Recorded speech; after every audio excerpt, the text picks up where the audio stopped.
comment coder un antirelatif en complément à 2? Un antirelatif, je vous rappelle, appartient à l'ensemble Z. Il peut être soit positif ou nul, soit négatif. On avait déjà vu la méthode en valeur absolue signée, où on réservait le bit de poids fort sur un octet par exemple pour indiquer la valeur du signe avec la convention suivante: si le bit de poids fort valait 1, alors c'est que le nombre est négatif. Si le bit de poids fort vaut 0, alors c'est que le nombre est positif. Ainsi, par exemple, l'entier codé en valeur absolue signé sur un octet qui serait celui-ci,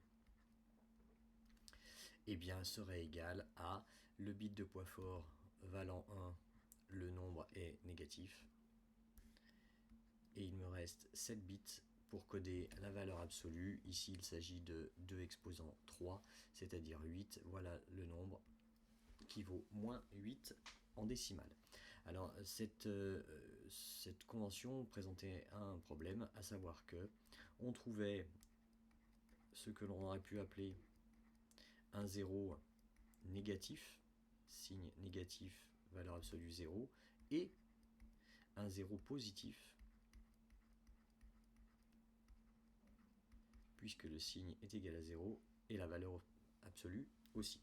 Ceci n'était pas satisfaisant et il existe donc une autre façon pour coder un entier relatif dit du complément à 2. Je vous propose de découvrir comment cela est possible.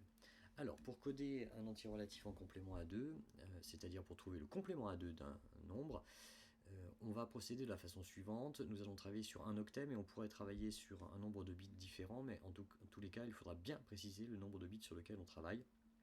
Et on va travailler de la façon suivante. Par exemple, imaginons le nombre moins 25. Donc, première étape, coder la valeur absolue de moins 25. La valeur absolue de moins 25, c'est 25. Et 25, c'est donc 16 plus 8, 24, plus 1, c'est-à-dire 2 exposant 4, plus 2 exposant 3, pardon, plus 2 exposant 0, c'est-à-dire que c'est le nombre 1, 1, 0, 0, 1. On se place sur un octet, et je vais donc rajouter à cette valeur absolue les 3 zéros qui manquent pour être sur l'octet. Une fois que ceci est fait, je vais inverser tous les bits, les 0 devenant des 1 et les 1 devenant des 0. Une fois que ceci est fait, je vais ajouter à ce nombre 1. 0 plus 1, cela fait 1. Je n'ai pas de retenue qui sort, donc comme ici il ne s'agit que des 0, les autres nombres ne sont pas affectés par cette addition. Voici donc le nombre en complément à 2 qui correspond à moins 25. Alors, première remarque, vous pourrez noter que dans cette convention aussi, le bit de poids fort donnera une indication sur le signe du nombre, les 1 étant des nombres négatifs et les 0 des nombres positifs. Deuxième chose, vérifions quelque chose de tout bête, mais est-ce qu'on a bien moins 25 plus 25 est égal à 0? Alors essayons, voilà le complément à 2 de moins 25. Il s'agit donc de 1, 1, 1, 0, 0, 1, 1, 1. Je l'additionne avec le nombre 25, qui vaut donc 0, 0, 0, 1, 1, 0, 0, 1. Il est ici, en le mettant sur un octet. Et bien ici, on va voir que la retenue va filer tout du long, puisque 1 plus 1, ça la fait 0, mais je retiens 1. 1 plus 1, 0, et je retiens 1. Et regardez bien, c'est la même chose sur tout le nombre, avec une retenue sortante, mais cette retenue sortante, comme nous travaillons sur un octet, disparaît, et j'ai donc bien comme résultat la valeur 0, 0. Voilà comment on code un entier dans la méthode du complément à 2. Comment décode-t-on un entier dans le complément à 2? C'est assez simple, sous réserve de retenir le tableau des poids.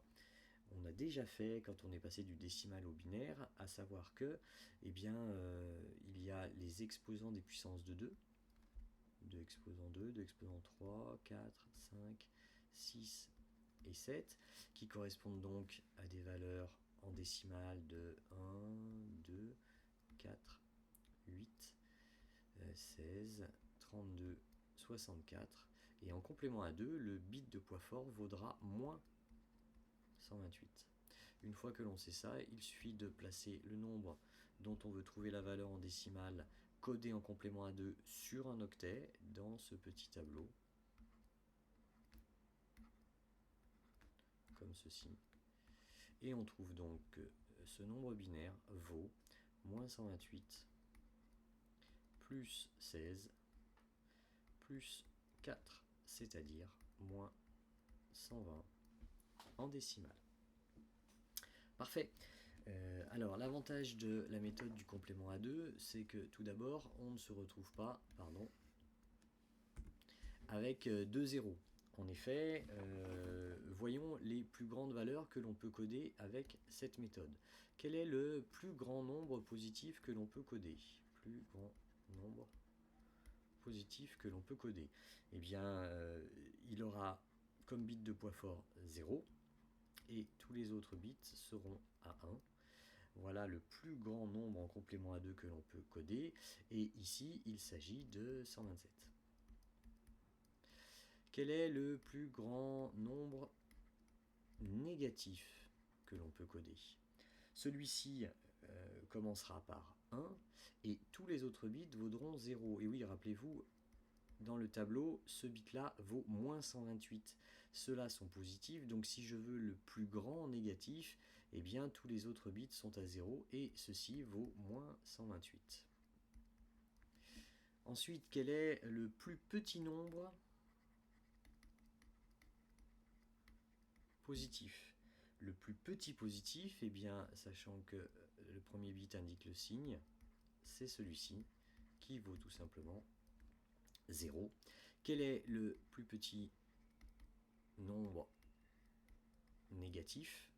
Eh bien, le bit de signe vaut 1, et cette fois-ci, je vais mettre tous les bits suivants à 1.